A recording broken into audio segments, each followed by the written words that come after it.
النهاردة وصفة سمك من أحب الوصفات لقلبي، وصفة سمك محشي كده، سمكية كبيرة مشوية تنفع بأي نوع سمك، وكمان هنتعلم ازاي نعملها محشية ومشوية في الفرن، كمان لو عايزين نعملها سنجاري بتدوب كده زي الزبدة زي ما انتوا شايفين بخلطة مميزة جدا. كمان هقولكوا على تتبيلة سمك تعتمدوها، التتبيلة دي هتخلي السمك بتاعكوا رائع، تنفع للسمك المشوي في الفرن أو حتى السمك المقلي، رائعة بجد. هنتعلم نعملها كده وكده زي ما بنشتريها بالظبط. تابعوا معايا لاخر الفيديو هتعجبكم جدا، واللي مش مشترك في القناة يشترك على طول ويدوس على زر الجرس عشان يجيله اي فيديو جديد في ميعاده ان شاء الله. نبدأ بتتبيلتنا.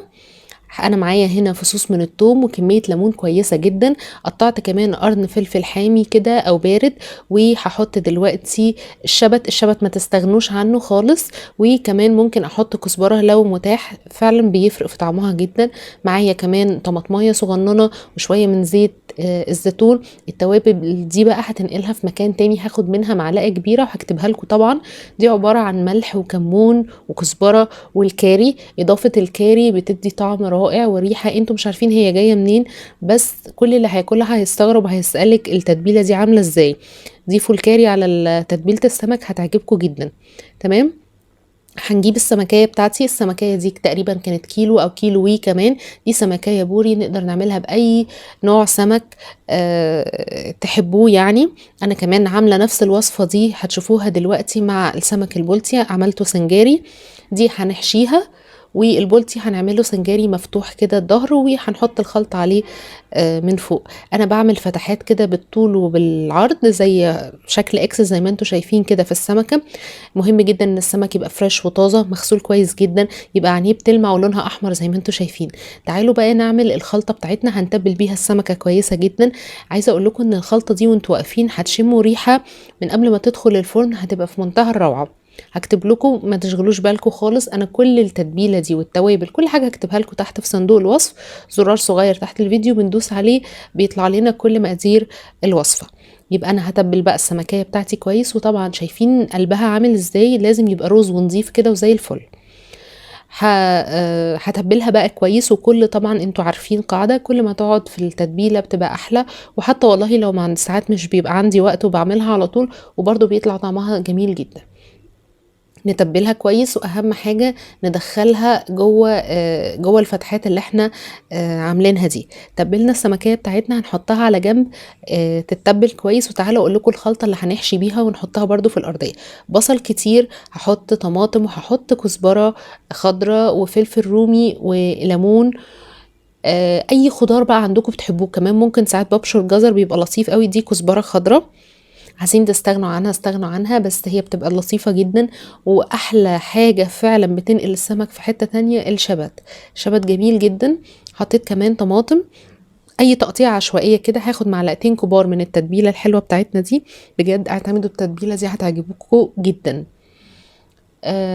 حطيت معلقتين من التتبيله، كمان هحط كمان من التوابل اللي انا قلت لكم عليها اللي هي الملح والكمون والكزبره والكاري، وممكن ذره فلفل اسود صغيره. كمان هاخد ربع كوبايه كده من زيت الزيتون او اي زيت نباتي تفضلوه.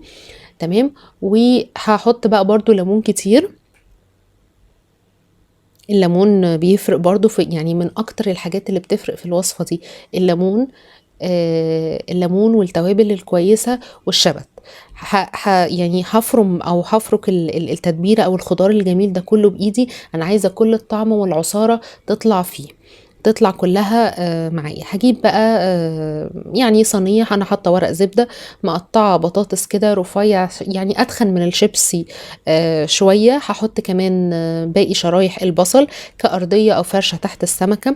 طبعا الوصفه دي تنفع جدا كحاجه لايت او للدايت او اللي بيخففوا وزنهم يعني.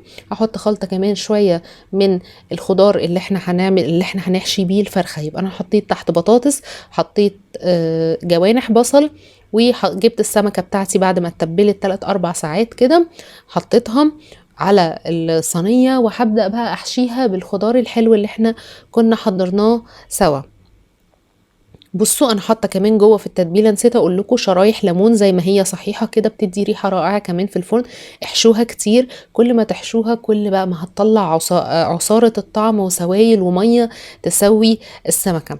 لو السمكيه كبيره زي بتاعتي كده انا طبعا الخضار ده كله هينزل ميه، بس لازم احط حوالي كوبايتين ميه كده كمان عشان البطاطس تستوي، لان انا مش هغطي السمكه. لو غطيتوا السمكه الجلد هيتهري كمان، الفتحات والشكل الحلو اللي احنا عاملينه ده هيروح ومش هيبقى حلو.